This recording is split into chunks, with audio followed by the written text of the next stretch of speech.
Shalom, and welcome to another in our series of podcasts from Temple Beth, a dynamic center for conservative Judaism in Los Angeles.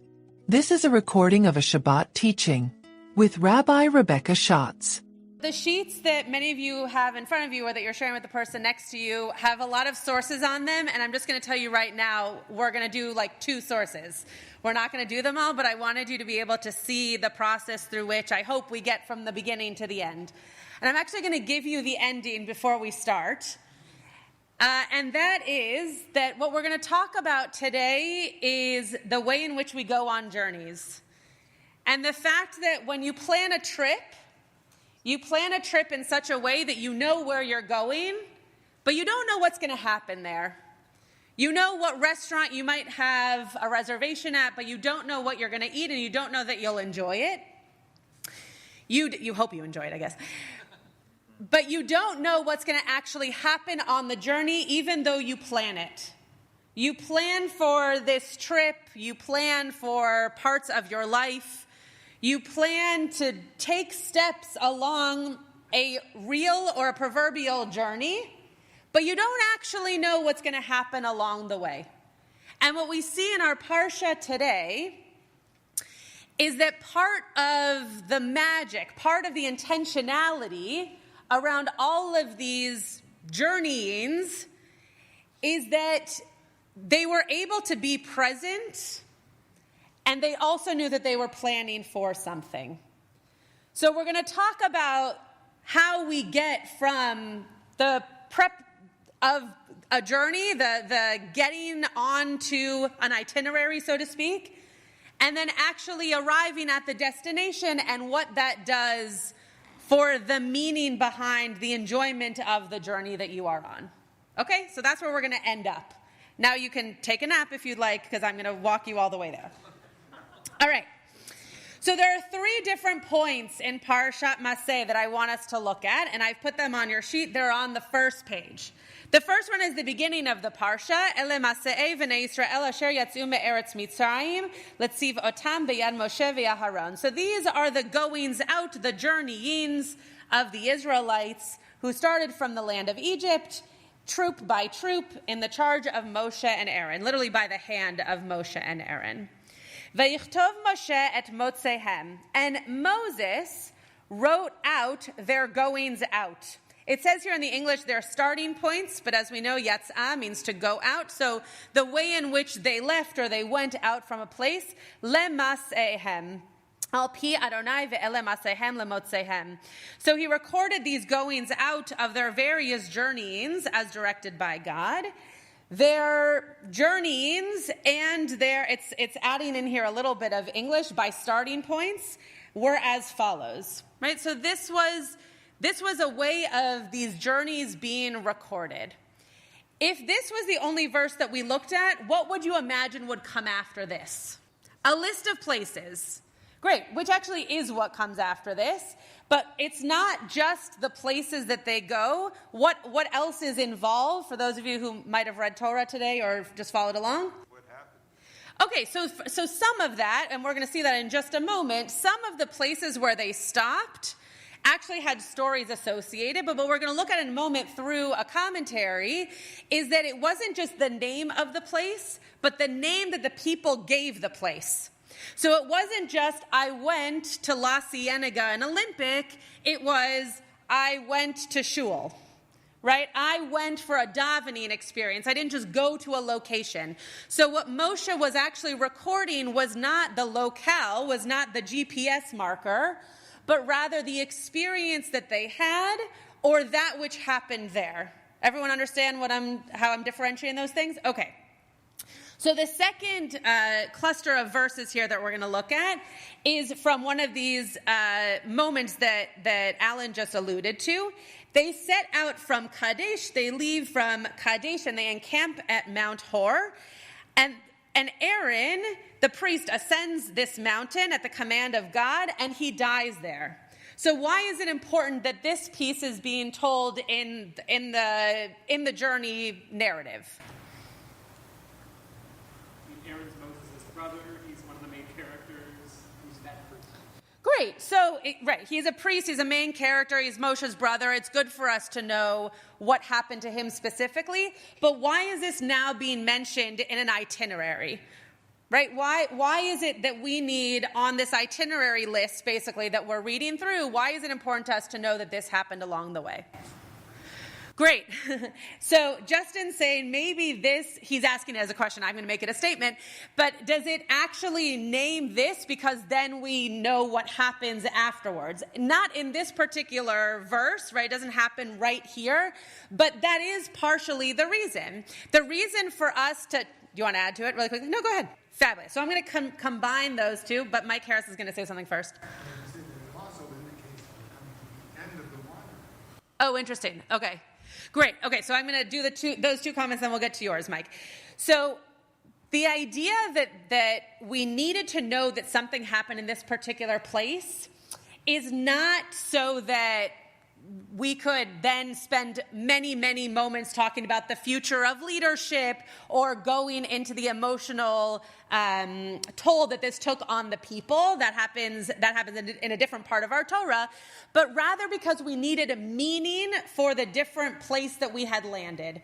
Right, so this idea that this wasn't just a place anymore. This was a place where something happened, that when we recall that which happened or that locale, we should know that was a place where Aaron died, right? It's going to bring us back to memories. I am sure that all of us have a space, a place that we visit, a specific restaurant or venue or something where if you think back to that, you're not just thinking about the location, you're thinking about what happened there, right? So that's why we needed to know this.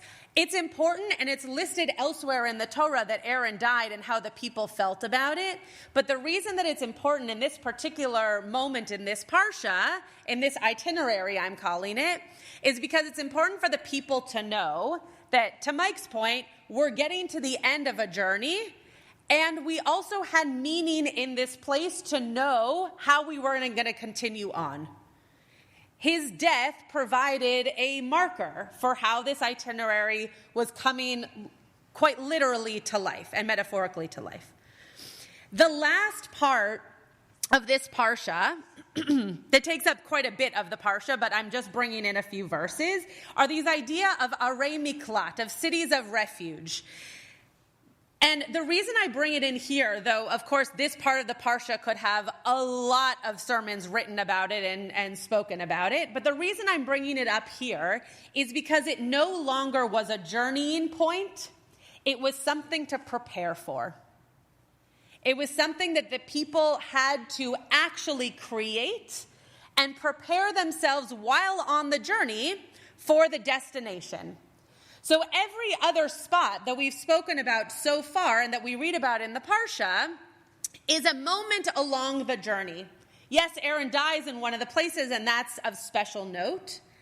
But then we get to this moment where we're being told as a people to, as soon as we cross the Jordan into the land of Canaan, we shall provide ourselves with places to serve you as cities of refuge, which implies that we're stopping. This is where we're going to settle, and it also implies that people are going to make mistakes, which means that we're going to stay there for a while, right? That this isn't just going to be a moment along the journey. This is now going to be a place where we stay. So I want us to look at two commentaries about these three different pieces here, and I'm sorry we're doing this a little bit more quickly than I had intended, but hopefully you'll look at the other sources at another time. Look at the box here on the first page. The departures we learn from this, that the names of these places that are mentioned here are not the actual names that they had before. They are in fact the names that were given them as a result of the events that took place when Yisrael camped there. That, in my opinion, the writer of this commentary, is what was meant when Torah says, Moshe recorded all of the events that befell them on all of their journeys. That is why he mentioned afterwards the names of their encampments, because the names describe the events.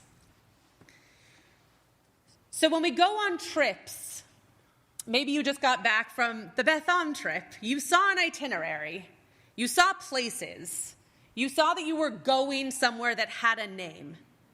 But I bet if you came back and you did the exercise of writing an itinerary based off of feelings and experiences and moments had, you wouldn't be naming the names of the place. You would give them names of those feelings or those moments. Because that's how we remember a trip that we've been on, or in this case, a journey for a long time. We're not going to remember every little city that we went to, but we are going to remember what we did, or who we met, or what we saw, or how we felt. And I'm not trying to say that's always good, by the way. Sometimes there are moments that are challenging, right? Which, of course, the people had as well. But that's how Moshe was recording these places. He was recording them based off of what happened, not what they were actually called. Yeah, Rabbi Losarelli. I feel like there's a level of, I'm thinking of folks who are like street name people versus like landmark people. Yeah. You can be in New York and be like, okay, sorry for New Yorkers, but like 57th Street, some random street. You're like, Yeah. I don't know what that means. I don't know what 57th means. Yeah. But like, you could say like, oh, La Cienega, I know what's on La Cienega. Or when you're on a trip, I know sometimes it's like, we have our own personal landmarks of like, oh, that's the ugly tree, or like that's Big Helmet Boy. Sure. Or like random things that we have in our lives. Sure. And like reminds us of like who we are, where we are, and why we're there. Yeah, great. Times we've been there. Great. So just to repeat so everyone could hear, Rabbi Losarelli was just telling us that there are people who can remember streets, right, and where we are going based off a street name, but there are also people who name places based off of the landmark that is there, whether that's a tree or a gas station or a thing that I did in that building, and so I remember that it's at the corner of whatever streets it might be, but I remember that it's in this spot because I had an experience there. So I think that's exactly what's happening, is that instead of, because we, the readers of the Torah, don't need to know the street names, they weren't streets, but don't need to necessarily know how to find a place on a map. We want to know what the experience was of our people while going through this journey. That's what's important to us as a people reading back into our history. So they're destination people. They're not, or landmark people. They're not street name people. Exactly. Okay. We're going to skip all the other commentaries and go to the other box that's at the bottom here, just for time's sake. By the way, one of these sources does talk about how some of the names were given based off of things that weren't so great, right? That it doesn't have to just be that they were glad to arrive somewhere. Sometimes something was really difficult that they had to go through, and so they named it. Okay. This is what Rabbi Lord Jonathan Sachs, I'm sorry that I forgot to put his name when I was editing this, said. But these are his words based off of a drash from Parshat Matot Maseh. We are all on a journey, and we must all rest from time to time. That dialectic between setting out and encamping, walking and standing still, is part of the rhythm of Jewish life. There is a time for nitzavim, for standing, and a time for vayelech, for moving on. Those are two names of two different parshiot. Rav Kook spoke of the two symbols in Bilam's blessing. How goodly are your tents, Jacob, and your dwelling places, Israel. Tents are for people on a journey.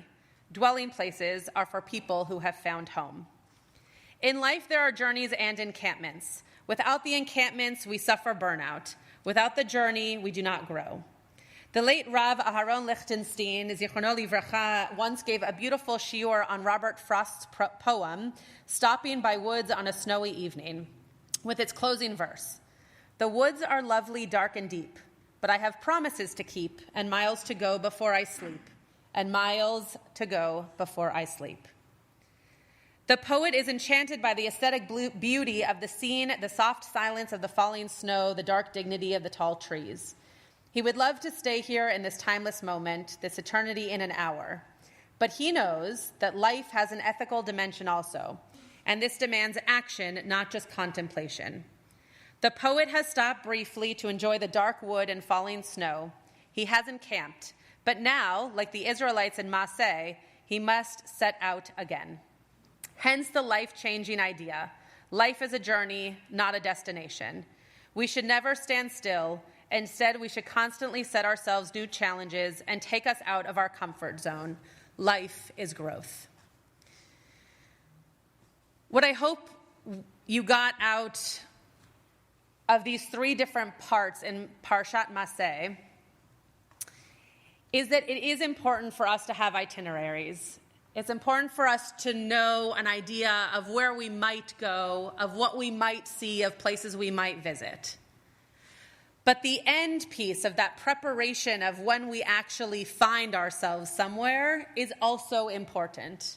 It's important to recognize that the steps along the journey might be different than we expected them to be, but that once we arrive somewhere, it's important for us to take action there to protect ourselves, to protect our families, to protect our communities, to make sure that once we are established after that journey is over, that it's just the beginning of a different journey.